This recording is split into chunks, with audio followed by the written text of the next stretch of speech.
Hello दोस्तों, कैसे हैं आप सब? राम जी की पाठशाला में आपका बहुत-बहुत स्वागत है। उम्मीद करता हूँ आप सब अच्छे होंगे और आपकी तैयारी बहुत ही बढ़िया ढंग से चल रही होगी।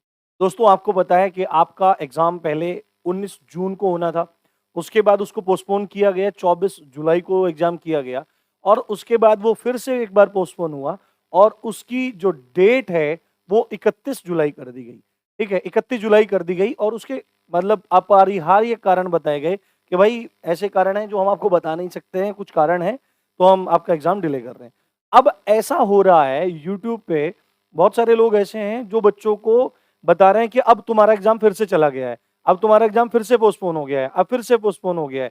और बच्चे भी क्या कर रहे हैं, बार-बार पूछ रहे हैं कि सर अभी तक हमारे एडमिट कार्ड्स नहीं आए, तो इसका मतलब हमारा एग्ज़ाम नहीं होने वाला है।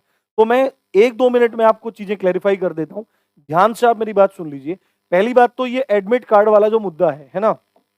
एडमिट कार्ड वाला जो मुद्दा है, इसके बारे में लिखा गया था कि भाई आप फीस जमा करने के बाद 24 जुलाई थी, 24 जुलाई कल लास्ट उसकी डेट है ना? और अभी तक जहाँ तक मुझे जानकारी है, इसके अलावा कोई डेट में एक्सटेंशन कुछ नहीं हुआ, बढ़ावा कुछ नहीं हुआ और 31 जुलाई को आपका एग्ज़ाम है। तो उन्होंने कहा था कि 24 जुलाई तक की बात थी कि आप अपना फीस सबमिट करके अपना एडमिट कार्ड निकाल सकते हैं। बट जब आज 23 तारीख हो गई है और पेपर को कोई 7-8 8-9 ही दिन शेष हैं, तो अब तक एडमिट कार्ड को आ जाना चाहिए था, अब तक एडमिट कार्ड नहीं आए। क्या सर हमारा एग्ज़ाम पोस्टपोन हो गया है? तो पहली बात तो आप मेरी बात ध्यान से सुन लीजिए। अगर आपके अंदर इतनी मैच्योरिटी नहीं है कि आप सही और गलत के बीच में अंतर कर सकें, तो मुझे लगता नहीं है नेचर आपको वो देगी जो आप चाहते हैं। ठीक है? आपको अपने आप को प्रूव करना होगा कि आप उस पद के लायक हैं, आप उस ज़िम्मेदारी को सँभालने के लिए तैयार हैं। बट अगर आपके अंदर इतनी मैच्योरिटी नहीं है, तो आपको बेवकूफ़ कोई भी बना सकता है। पहली बात तो अभी कोई भी एग्ज़ाम डेट में पोस्टपोनमेंट नहीं हुआ है और जहाँ तक मैं आपको बताऊँ 99.99% नहीं 100% आपका एग्जाम 31 जुलाई को ही होगा। ठीक है? अब कोई कारण नहीं है कि भाई आपका एग्जाम पोस्टपोन हो जाए क्योंकि अभी 24 तारीख में था कि जो वेस्टर्न यूपी है पूरा कावड़ की वजह से ब्लॉक हो जाता है। कोई रास्ता नहीं बचता, सब बल्लियां ये वो सब ब्लॉक हो जाता है। तो ट्रांसपोर्टेशन की प्रॉब्लम थी इसलिए आपका एग्जाम नहीं हो पाया। और आपको मैं एक बात बताऊं, इससे पहले ये 2 एग्जाम एक साथ होने थे, आपका सप्लाई इंस्पेक्टर का और आपका लेखपाल का। सप्लाई इंस्पेक्टर का एग्जाम 17 तारीख को हो चुका है और ये एग्जाम आपका 31 जुलाई को ही होगा। अब फालतू किसी की वीडियो देखने की जरूरत नहीं है।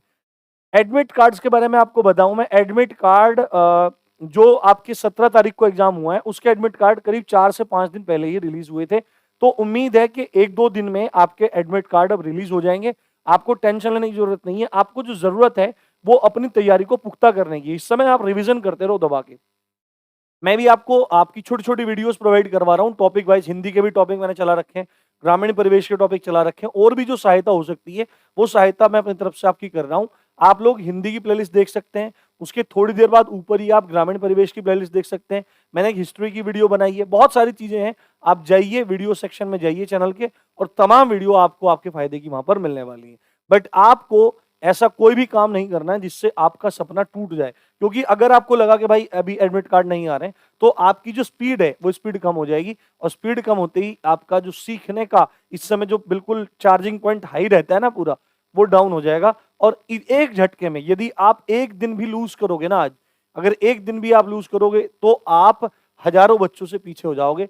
बड़े एग्जाम 2.5 लाख बच्चों में है, तो ये एग्जाम उतने ही बच्चे, ये कंपटीशन उतने ही बच्चों में है जितना एक्चुअली में होता है। चाहे यहाँ 40 लाख भी फॉर्म होते तो कंपटीशन वही स्टार्टिंग के 40-50 या 40-50 हजार या 1 लाख बच्चों के बीच में रहता है और वही कंपटीशन आपको यहाँ फेस करना है। तो तैयारी अच्छे से करते रहिए, समझते रहिए, किसी भी तरह की अफवाह से बचिए। बाकी और भी कुछ चीज होंगी तो मैं आपको बताऊंगा। इसी अच्छी बात के साथ आप देख रहे थे राम जी की पाठशाला। मैं हूँ राम भारद्वाज। जय हिंद, जय भारत।